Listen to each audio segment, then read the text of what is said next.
চিকেনটাকে আমরা একটা আলাদা ডিক্সে উঠিয়ে নিচ্ছি।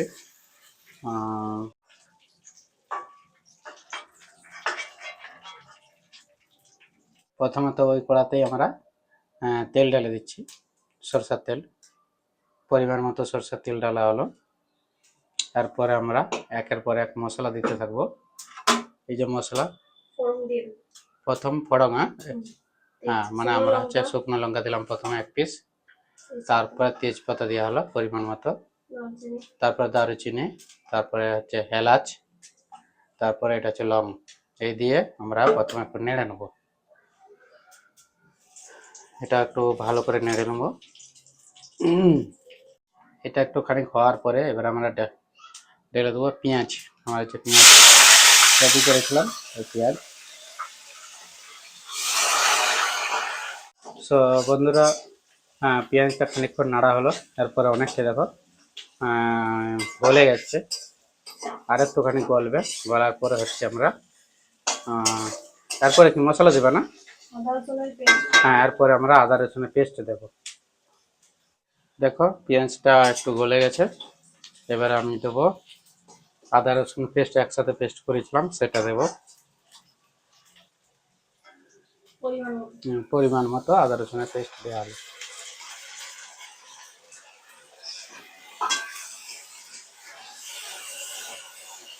এই যে পেঁয়াজের পেস্ট দিয়ে দিলাম, এরপর একটুখানি ফুটতে থাকবে। এটা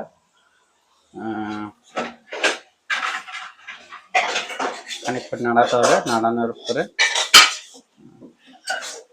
আমরা অন্যান্য মশলাগুলো দেবো।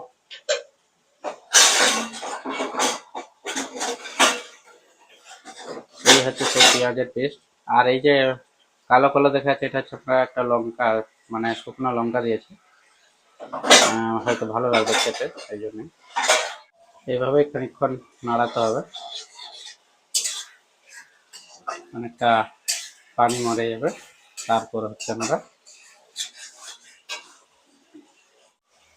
নিমক, নাকি নিমক, নুন, মানে আমি এটা নিমক বলে বলে অভ্যাস হয়ে গেছি তো মালয়েশিয়াতে, ওই জন্য এখন ওইটাই আমার বলা হয়ে যাচ্ছে। এটা 1 চামচ নুন দেওয়া হলো, 1 চামচ চিলি পাউডার, মানে নিয়ে পরিমাণ মতো চিলি পাউডার দেওয়া হচ্ছে।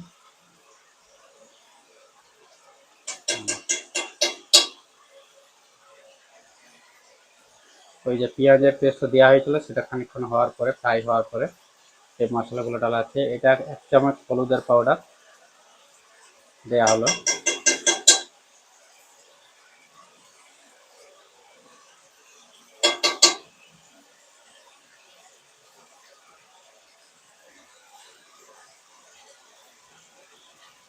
এক চামচ লঙ্কার পাউডার, 1 চামচ নুন, 1 চামচ হলুদের পাউডার, আর 1 চামচ জিরা পাউডার। সব কিছুই পরিমাণ মতো দিতে হবে। পরিমাণের বাইরে দিলে টেস্টটা সেরকমভাবে আসে না, তাই আমাদেরকে সব কিছু পরিমাণ মতোই ঢালতে হচ্ছে।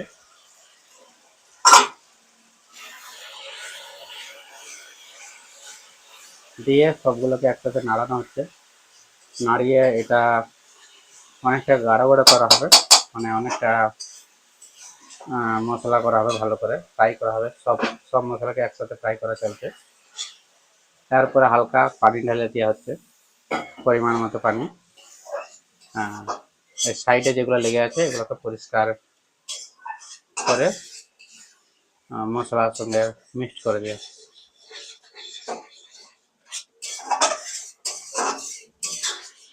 এটা হচ্ছে সর্বশেষ মশলা দাঁড়ালো। এরপরে আমি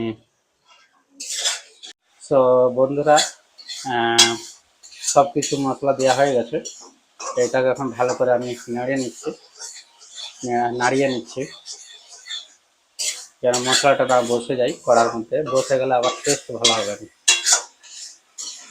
এই হচ্ছে ব্যাপার। বন্ধুরা, সেই যে ফ্রাই করা মাংসটা রেখেছিলাম, চিকেনটা, ওটা এখন মশলার সঙ্গে মিক্স করে দিচ্ছি।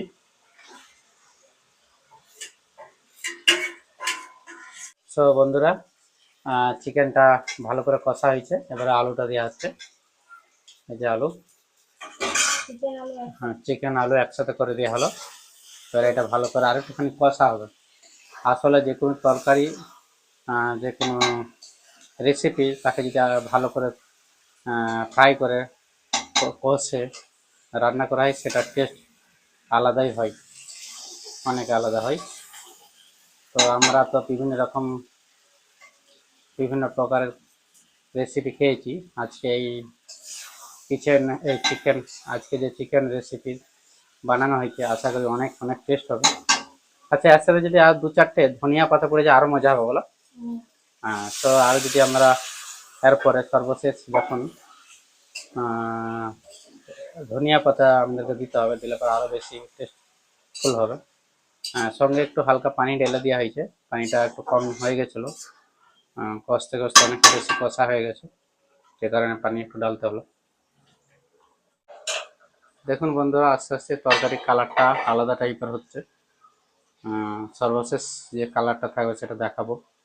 সর্বশেষ আমরা দিলাম ধনিয়া পাতা, তারপরে আমরা কিছু একটা এতে ঢাকা দিয়ে রাখবো খানিকক্ষণ। তো সর্বশেষ যেটা টেস্ট দাঁড়াবে সেটা আমি আপনাদেরকে শেয়ার করবো। গাইস, ফাইনালি টেস্ট করার জন্য বার করেছি। এটা আমার রজা কুলানি ছিল, এটা আমি সাইডে রাখলাম, পরে খাবো। আমি এখন চিকেনটা টেস্ট করছি, দেখি কেমন হয়েছে।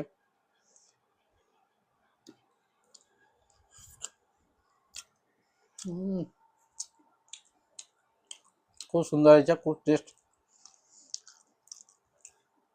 সেই স্বাদ, পুরো আঙুল চেটে খাওয়া যাবে। আলুটা দেখি একটু,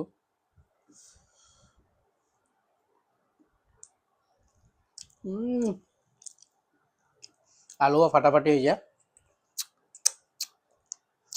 সব মিলিয়ে আজকের রেসিপি বাম্পার হয়েছে, খুব টেস্টফুল। সো ফাইনালি গাইস, খেতে বসে গেছি। এইটা আছে চিকেন, আর এই যে হোয়াইট রাইস, সাদা ভাত, আর হচ্ছে এখানে আছে, এই রেসিপিটা আমি যদি আজকে বলিনি, পরে যেদিন বানাবো সেদিন বলবো।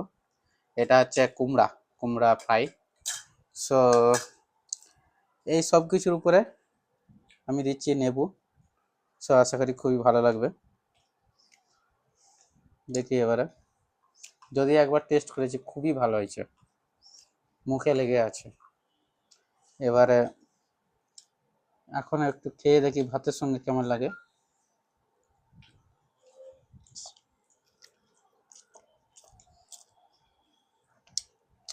খুবই ভালো, সুস্বাদু টেস্ট। একটু আমি নেবু মিক্স করে দিই, কেন আমার খাবার সঙ্গে আমি একটু নেবু খাই। অ্যাকচুয়ালি নেবু খাওয়ার কারণ হচ্ছে, যদি কারো ভুঁড়ি বেড়ে যায় বা ফ্যাট বা চর্বি যদি থাকে, নেবু খেলে সেটা কমে যায়। আর ডাক্তারও বলেছে সবসময় তরকারির সাথে একটা পাতি লেবু খাওয়া খুবই প্রয়োজন প্রত্যেকটা মানুষের ক্ষেত্রেই। তো সেই হিসেবে আমি এভরিডে একটা করে নেবু খাই। ওকে, হ্যাঁ,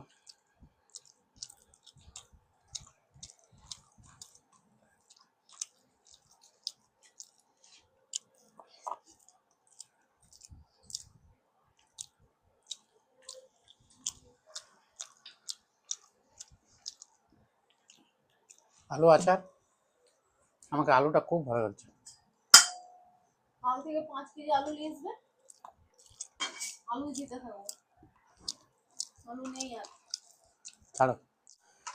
সো ফাইনালি গাইস, খাওয়া দাওয়া কমপ্লিট, সব কমপ্লিট।